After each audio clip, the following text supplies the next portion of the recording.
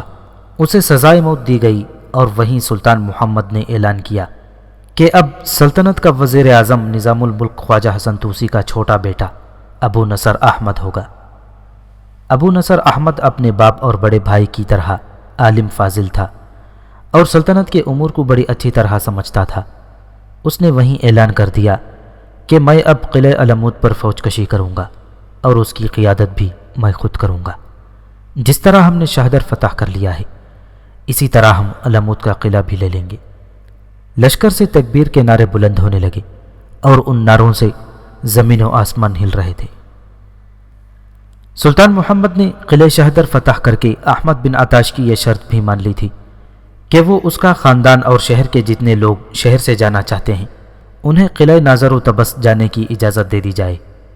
یہ دراصل شرط نہیں بلکہ ایک درخواست تھی جو ایک ہارے ہوئے حاکم قلعہ نے سلطان محمد کے آگے پیش کی تھی۔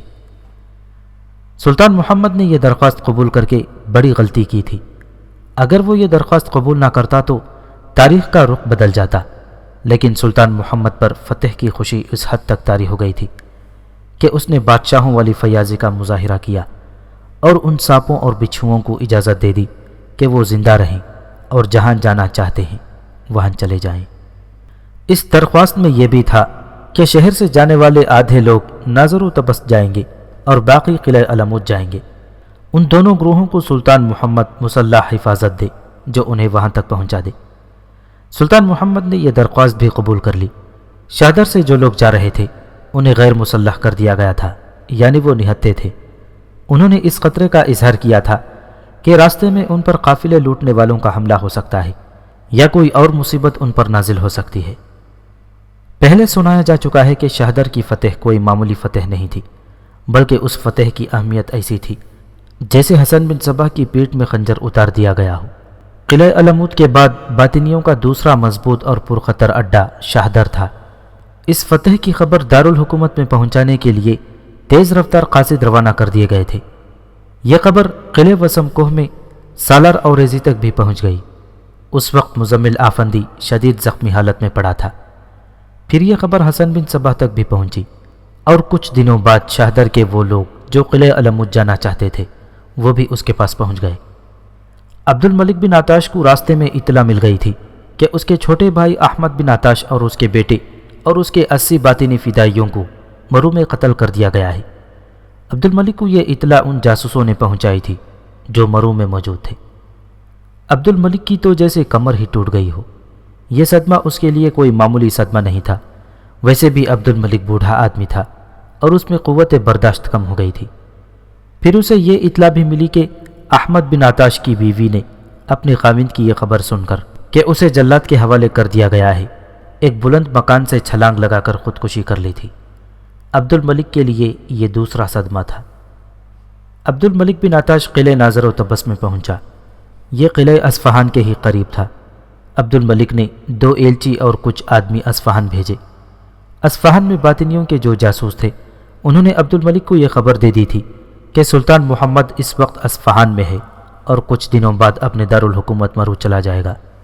عبد الملک نے سلطان محمد کی طرف ایلچی اس درخواست کے ساتھ بھیجے تھے کہ اس کے چھوٹے بھائی احمد اور احمد کے بیٹے اور احمد کی بیوی کی لاشیں دے دی جائیں۔ احمد اور اس کے بیٹے کی لاشیں ایک ہی گڑھے میں پھینک کر اوپر مٹی ڈال دی گئی تھی۔ دونوں کے سر کاٹ کر بغداد خلیفہ کے پاس بھیج دیے گئے تھے۔ احمد کی بیوی کو ان آدمیوں نے جو اس کے ساتھ تھے باقاعدہ دفن کیا تھا۔ عبد الملک کے ایلچی سلطان محمد کے پاس پہنچے تو سلطان محمد نے انہیں اجازت دے دی کہ وہ ان تینوں کی لاشیں نکال کر لے جائیں۔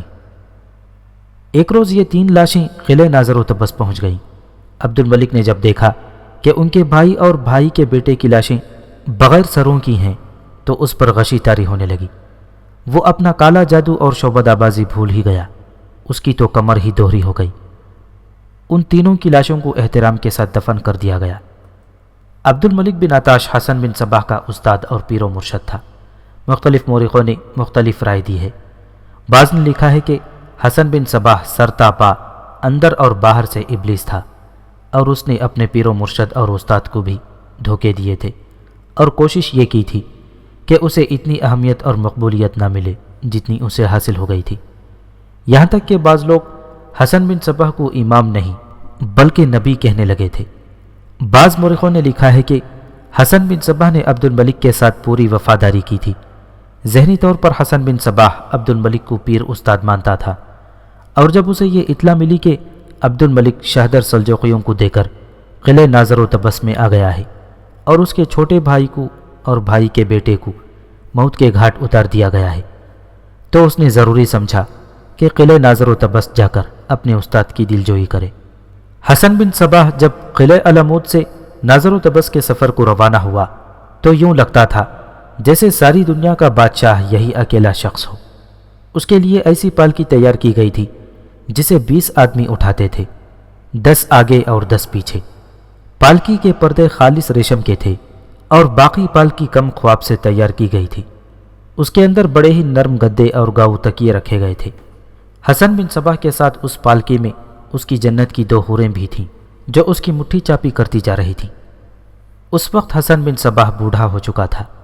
تقریباً 20 فدائی تلواروں اور پرچیوں سے مسلح اس کے آگے آگے جا رہے تھے، 20-25 دائیں طرف اور اتنے ہی بائیں طرف اور اتنے ہی اس کے پیچھے تھے۔ یہ سب گھوڑوں پر سوار تھے اور ان کے لباس بڑے ہی دلکش اور دل فریب تھے۔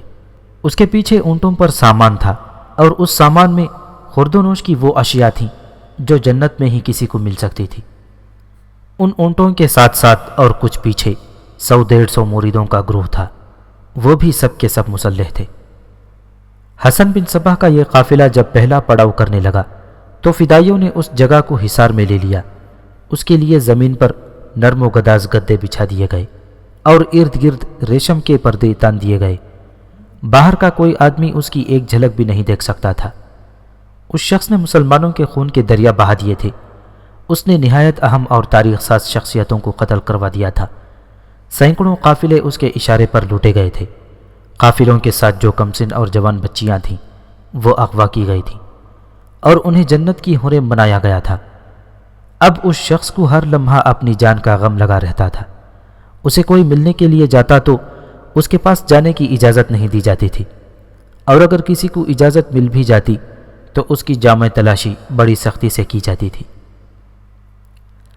2 پڑاؤ کے بعد جب حسن بن صباح کا قافلہ ناظر و طبس کے قریب پہنچا تو قافلے کا ایک سوار گھوڑا دوڑاتا قلعے میں پہنچا اور عبد الملک کو اطلاع دی کہ شیخ الجبل امام حسن بن صباح کی سواری آ رہی ہے۔ یہ خبر قلعے میں فوراً پھیل گئی۔ ان تمام باطنیوں کو جو وہاں موجود تھے خوشیاں منانی چاہیے تھیں کہ شیخ الجبل ان کے ہاں آ رہا ہے، لیکن سب پر موت کی مرونی چھا گئی اور ان کے سر جھک گئے۔ وہ سب شکست خوردہ تھے۔ شہدر جیسا قلعہ سلجوقیوں کو دے آئے تھے۔ عبد الملک کے تاثرات کچھ اور تھے۔ غموں نے اور بڑھاپے نے اسے جھکا دیا تھا۔ اس نے حکم دیا کہ قلعے کے تمام لوگ قلعے سے باہر جا کر راستے میں دونوں طرف کھڑے ہو جائیں اور اپنے امام کا استقبال کریں۔ آخر حسن بن صباح کی سواری قلعے تک پہنچی اور قلعے کے لوگ دونوں طرف کھڑے بازو لہرا لہرا کر نعرے لگا رہے تھے۔ بند کرو یہ نعرے! پالکی میں سے حسن بن صباح کی آواز گرجی۔ ان ہارے ہوئے بزدلوں کو کیا حق ہے کہ وہ زندہ باد اور مردہ کے نعرے لگائیں؟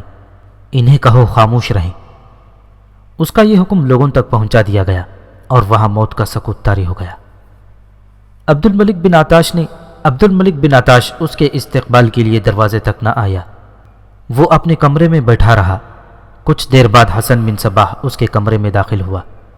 عبد الملک نے اٹھنے کی کوشش کی، لیکن حسن بن صباح نے آگے بڑھ کر اس کے کندھوں پر ہاتھ رکھا اور اسے اٹھنے نہ دیا۔ عبد الملک کے آنسو جاری ہو گئے اور کچھ دیر بعد وہ سسکنے لگا۔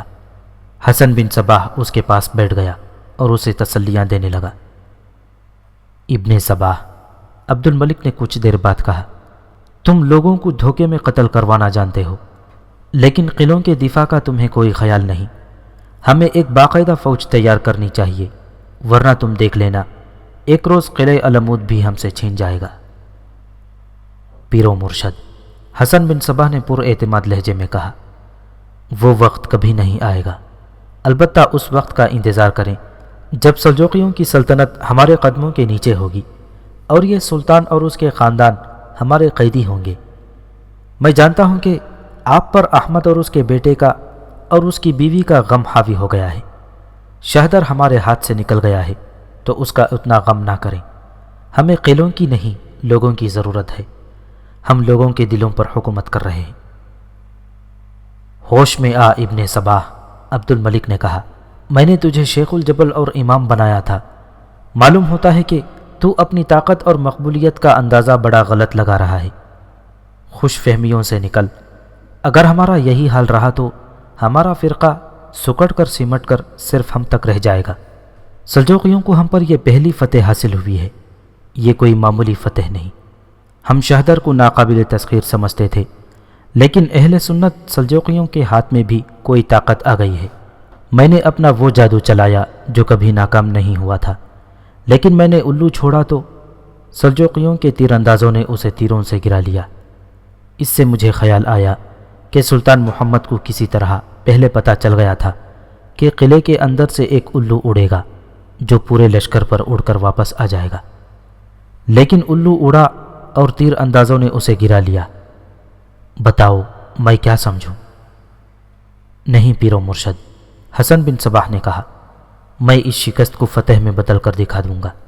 آپ اس صدمے کو اپنے اندر جذب کر لیں اور میری رہنمائی اسی طرح کرتے رہیں جس طرح کرتے رہے ہیں۔ یہ بتائیں آپ وہاں کیا چھوڑ آئے ہیں؟ میں وہاں جانباز قسم کے فدائی چھوڑ آیا ہوں، عبد الملک نے کہا۔ وہ عقل اور ہوش والے ہیں، وہ کسی کو یوں قتل نہیں کریں گے کہ قتل کیا اور خودکشی کر لی۔ میں انہیں پوری ہدایات دے کر آیا ہوں۔ وہ مسجدوں میں امام بنیں گے، بچوں کو قرآن اور احادیث کی تعلیم دیں گے، اور وہ زندگی کے ہر شعبے میں معزز افراد کی حیثیت سے رہیں گے۔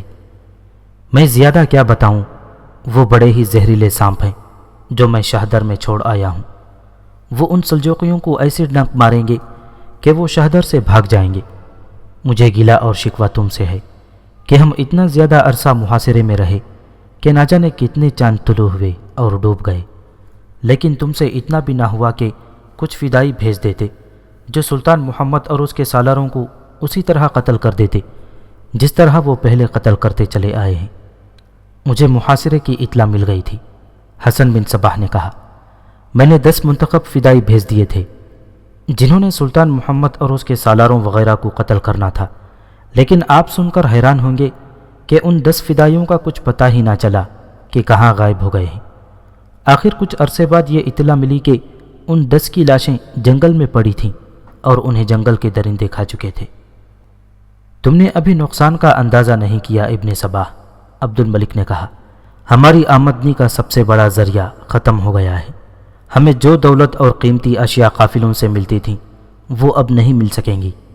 شہدر بڑی موزوں جگہ تھی، میں نے جو آخری قافلہ لٹوایا تھا اس سے ہمیں بے شمار دولت ملی تھی۔ میں شہدر میں بے انداز خزانہ چھوڑ کر آیا ہوں، میں سمجھ نہیں سکتا وہ خزانہ وہاں سے کس طرح نکلوا سکتا ہوں۔ وہ خزانہ کہاں ہے؟ حسن بن صباح نے پوچھا۔